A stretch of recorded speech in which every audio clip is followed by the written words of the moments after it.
इस वक्त की बड़ी खबर आपको बता दें, राम मंदिर दान चोरी के मामले में एक तरफ एसआईटी की रिपोर्ट सरकार को सौंपने के बाद से लगातार कर्मचारियों के खिलाफ एक्शन हो रहा है। कहीं पर छापेमारी की जा रही है तो कहीं बुलडोजर की तैयारी हो रही है और इन सबके बीच चंपत राय पर भी जल्द एफआईआर हो सकती है। और साथ ही ये भी बताया जा रहा है कि आगे कर्मचारियों के लिए दिन काफी ज्यादा बुरे होने वाले हैं और सियासत भी इस मामले पर जमकर हो रही है। तो क्या कुछ चल रहा है बताएंगे आपको। मेरे साथ मौजूद है मेरे सहयोगी हर्षित। सर, सबसे पहले बात करें एसआईटी रिपोर्ट के सौंपने के बाद से क्या कुछ एक्शन हो रहा है, क्योंकि अभी तक बात आ रही है कि बुलडोजर कार्रवाई भी होगी, छापेमारी भी चल रही है, क्या कुछ चल रहा है? बिल्कुल, देखिए इस वक्त लगातार जो छापेमारी हो रही है उसके बाद बड़े खुलासे हो रहे हैं और अभी अभी एक बड़ा खुलासा भी हुआ है कि अभी कहा जा रहा है कि सीन रिकेशन करवाया जाएगा, क्योंकि ये जानकारी मिली है। कहा जा रहा है कि अविनाश शुक्ला से जब पूछताछ हुई लगभग 2 घंटे की, तो उसने बताया कि कैसे जब दान पात्र से चोरी की जाती थी, पैसा निकाला जाता था, तो आरोपी सारे इकट्ठे खड़े हो जाते थे ताकि वो सीसीटीवी कैमरा में ना आए। ये बड़ा खुलासा इस वक्त हुआ है जब इस वक्त पूछताछ हो रही है। इससे पहले जो 2 घंटे की पूछताछ हुई थी उसमें ये खुलासा हुआ है। साथ ही साथ ये भी खुलासा किया गया है कि कैसे वो जब दान पात्र से चोरी करते थे तो उसे जाके पहले शौचालय में छिपा दिया जाता था और उसके बाद उसे घर लेकर जाया जाता था। ये अभी अभी बड़ा खुलासा हो रहा है। हालांकि कई और जानकारियां भी मिल रही है, अपने दर्शकों को एक एक करके बताते हैं, क्योंकि इसमें जिन 8 आरोपियों का जिक्र हो रहा है उसमें अभी अविनाश शुक्ला से पूछताछ हो रही है, लवकुश मिश्रा से पूछताछ हो रही है और टिन्नू यादव से पूछताछ हो रही है। तमाम 8 लोगों से पूछताछ हो रही है। लेकिन अगर अविनाश शुक्ला की करें तो अविनाश शुक्ला ने ये अहम जानकारियां दी हैं और अविनाश शुक्ला अभी और भी जानकारियां देगा, क्योंकि उससे अभी पूछताछ की जानी है। तकरीबन 8 घंटे की पूछताछ होगी, लेकिन 2 घंटे उससे पूछताछ हो चुकी है और जब हम अपने दर्शकों को खबर बता रहे हैं तो इस वक्त भी पूछताछ हो रही है। हालांकि जो सीसीटीवी कैमरा है उसका रिकॉर्डिंग तो हमने देखा कि किस तरीके से उसकी रिकॉर्डिंग से खंगाला गया, क्या कुछ सामने आ सकता है।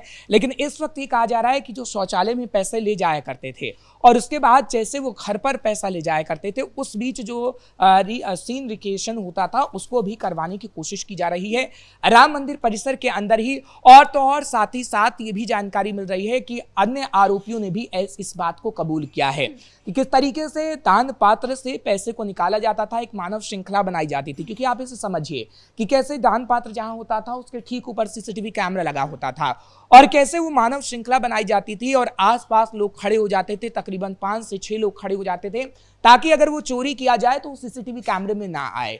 और उसके बाद अभी यही सीन रिकेशन कराने की कोशिश इस वक्त टीम कर रही है।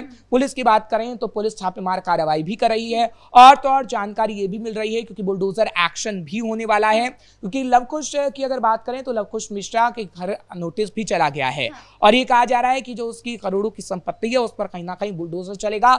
उसकी पत्नी को नोटिस भी दिया जा चुका है। तो आप ये कह सकते हैं कि ताबड़तोड़ एक्शन इस मामले में हो रहा है और अभी कई अहम खुलासे होने बाकी हैं, क्योंकि जैसे जैसे खुलासा हो रहा है वैसे वैसे हम अपने दर्शकों को बड़ी खबर बता रहे हैं। बताया ये भी जा रहा है कि एसआईटी के बाद अब ईडी की भी एंट्री होने वाली है, यानी क्या ये दान चोरी का पूरा मामला मनी लॉन्ड्रिंग का बनने वाला है? बिल्कुल, देखिए क्योंकि अगर हम बात करें इन आरोपियों की तो इन आरोपियों से जो खुलासे हो रहे हैं उससे लगता है कि जांच बहुत लंबी चलने वाली है, क्योंकि ईडी की एंट्री इस बात को साबित करती है कि किस तरीके से इन्होंने पैसे को गबन किया, किस तरीके से पैसे छुपाया और कहां-कहां इन्होंने प्रॉपर्टियां कहीं ना कहीं बनाई हैं। क्योंकि देखिए अभी आरोपियों के घर से डॉलर तक बरामद हो रहे हैं, इस बात की जानकारी भी मिल रही है।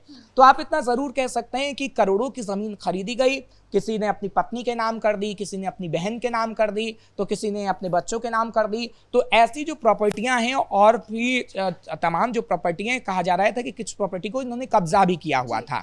और तो और अविनाश शुक्ला की अगर हम बात करें तो आपने देखा कि कैसे उसके बक्से पर QR कोड भी लिखा रहता था और कितना वो पैसा कमाता था। गबन तो करता ही था, लेकिन भगवान के नाम पर अलग से वो पैसा कमाता था। साथ ही साथ अवैध प्रॉपर्टियों पर कब्जे की भी खबर सामने आ रही है। तो देखिए ईडी की एंट्री हो या फिर एसआईटी जो जांच कर रही है उसमें जो अहम खुलासे हो रहे हैं, इसमें फंसना तो इनका तय है, लेकिन सबसे बड़ी बात है कि आगे आने वाले समय में इनको सजा कितनी बड़ी मिलनी चाहिए। क्योंकि आप देखेंगे अगर टिन्नू यादव की बात करें या फिर अविनाश शुक्ला की बात करें या फिर हम अन्य लोगों की बात करें तो उन पे पहले एफआईआर हुई, उनकी गिरफ्तारी हुई और अब जब वो अपने उगल रहे हैं राम मंदिर परिसर के राज, तो उसमें अहम जानकारियां मिल रही है। तो लोगों का गुस्सा 7वें आसमान पर है, क्योंकि हिंदुओं की आस्था राम भगवान से कितनी है वो हम सबने देखा है। और एक जानकारी और मिली है कि महाकुंभ जब हुआ था तो सबसे ज्यादा चोरी उस वक्त ही हुई जब महाकुंभ के दौरान राम मंदिर पहुंचे तमाम लोग, तो उस वक्त इन लोगों ने काफी चोरी की, क्योंकि आपने देखा होगा कि आधी आबादी से ज्यादा वहां पहुंची थी महाकुंभ में, और सभी लोग जो महाकुंभ पहुंचे थे वो राम मंदिर भी पहुंचे थे, और सबसे ज्यादा चढ़ावा उसी वक्त आया था। तो इतना कहा जा सकता है कि उस वक्त ये सबसे ज्यादा चोरी हुई, और जो पैसा हुआ वो किस तरीके से गबन किया गया वो सबके सामने अब धीरे धीरे एक एक करके आ रहा है। सर, दूसरी तरफ ये भी कहा जा रहा है कि चंपत राय का इस पूरे मामले पर क्या रोल है। वो कह रहे हैं कि मेरी इसमें कोई गलती नहीं है, लेकिन बैंक कर्मियों ने साफ कहा कि कहीं ना कहीं उनको पहले से ही पता था, 3 महीने पहले ही उन्हें ये शिकायत दी गई थी कि अंदर खाने बहुत सारी चीज़ें चल रही है, लेकिन चंपत राय ने कोई एक्शन नहीं लिया। और अभी भी वो कह रहे हैं कि इसमें हाँ मेरी जिम्मेदारी जो है वो बनती थी, लेकिन मैंने कभी ये सब काम नहीं किया। देखिए चंपत राय क्या कह रहे हैं, सही कह रहे हैं, गलत कह रहे हैं, उनसे पूछताछ होगी, आगे आने वाले समय में कई कड़ियां खुल सकती है। कहा जा रहा है कि उनके खिलाफ एफआईआर भी होने वाली है। एफआईआर तो उनके खिलाफ होगी, अब होगी नहीं होगी ये तो वक्त बता पाएगा, लेकिन एफआईआर होगी, ये शाम तक कहा जा रहा है कि खबर आ जाएगी। और साथ ही साथ आप ये भी कह सकते हैं कि चंपत राय की जो बड़ी जिम्मेदारी थी वो अपनी जिम्मेदारी निभाने में नाकामयाब साबित हो गए हैं, तो कहीं ना कहीं उन्हें दंड तो मिलना चाहिए। अब आगे आने वाले समय में मिलेगा या नहीं मिलेगा, या जांच टीम पर निर्भर है, उनसे पूछताछ होगी, उस पर निर्भर है। लेकिन इतना जरूर है कि अभी चंपत राय कह रहे हैं कि टिन्नू यादव पर मैंने भरोसा किया, लेकिन टिन्नू यादव ने मेरा भरोसा तोड़ दिया। और तो और सूत्रों के हवाले से खबर मिल रही है तो उन्होंने एक सपा नेता का भी नाम लिया है। आखिर वो कौन है सपा नेता, क्योंकि टिन्नू के लिंक क्या अखिलेश यादव से सीधे थे, और क्या विपक्षी पार्टी की ऐसी भूमिका इन चोरों के साथ रही है क्या, क्योंकि देखिए ये काफी अहम हो जाता है जब चंपत राय के एक नाम ले रहे हैं और सपा के बड़े नेता का नाम कहा जाता है, हालांकि उनका नाम सामने नहीं आ पाया है। और तो और ये भी कहा जा रहा है कि टिन्नू यादव का लिंक भी अखिलेश के साथ हो सकता है, क्योंकि समाजवादी पार्टी के नेताओं की भूमिका जब इसमें सामने आ रही है तो कई बड़े खुलासे हो सकते हैं। क्योंकि देखिए हम इसकी आधिकारिक पुष्टि नहीं कर रहे हैं, लेकिन इतना जरूर बता रहे हैं कि जो सूत्रों के हवाले से खबर आ रही है वो इस बात को पुख्ता करती है कि कैसे चंपत राय जब बताया तो टिन्नू से पूछताछ हुई तो सपा नेता का नाम सामने आया। और देखिए ये इस आधार पर कहा जा सकता है क्योंकि उत्तर प्रदेश में जब भी कुछ बड़ा होता है सपा नेता का लिंक जरूर सामने आ जाता है। बरेली के अंदर आपने देखा तौकीर रजा का जब मामला सामने आया, मुख्य आरोपी निकला, तो सबसे पहले 3 सपा नेताओं ने दंगा भड़काने की कोशिश की थी और समाजवादी पार्टी ने खुद ही उन्हें निष्कासित करने का काम किया था।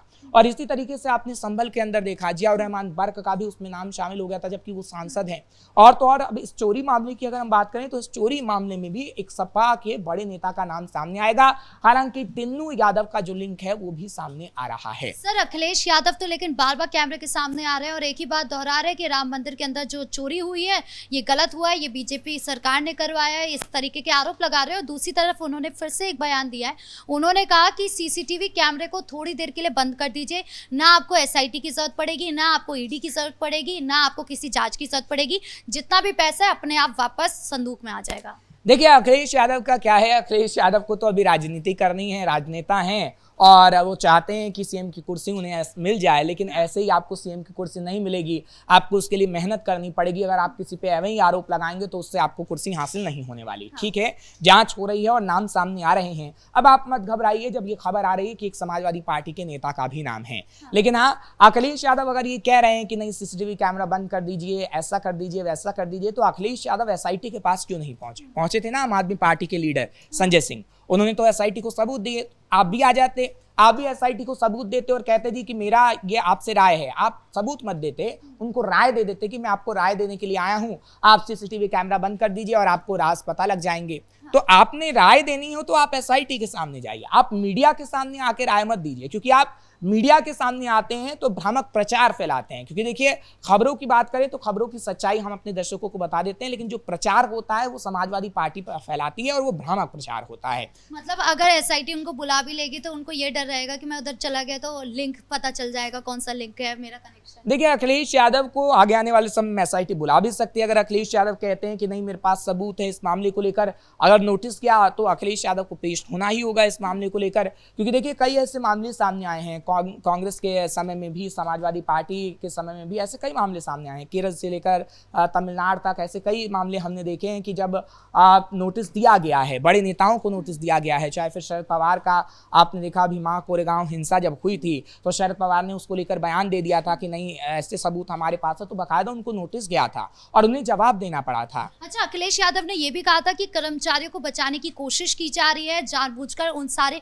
बड़ी बड़ी मछलियां जो है उन सबको बचाया जा रहा है। लेकिन दूसरी तरफ योगी आदित्यनाथ है, उन्होंने क्लियर कट बोला कि हम किसी को नहीं बचाएंगे, जो इस सब पूरे मामले में दोषी होगा एक एक पर एक्शन लिया जाएगा। लेकिन उसके बाद भी अखिलेश यादव की जो साधने की रणनीति वो खत्म नहीं हो रही है। देखिए, अखिलेश यादव को डर है ना कि योगी आदित्यनाथ पर लोग भरोसा करते हैं और योगी आदित्यनाथ पर लोगों का जो भरोसा है उस पर योगी आदित्यनाथ खरा उतरते हैं।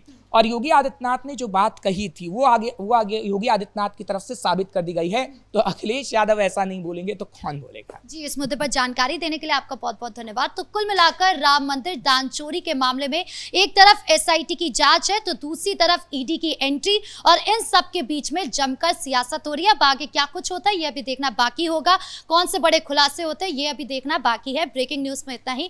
कैमरा पर्सन कुणाल के साथ मैं राधिका राज।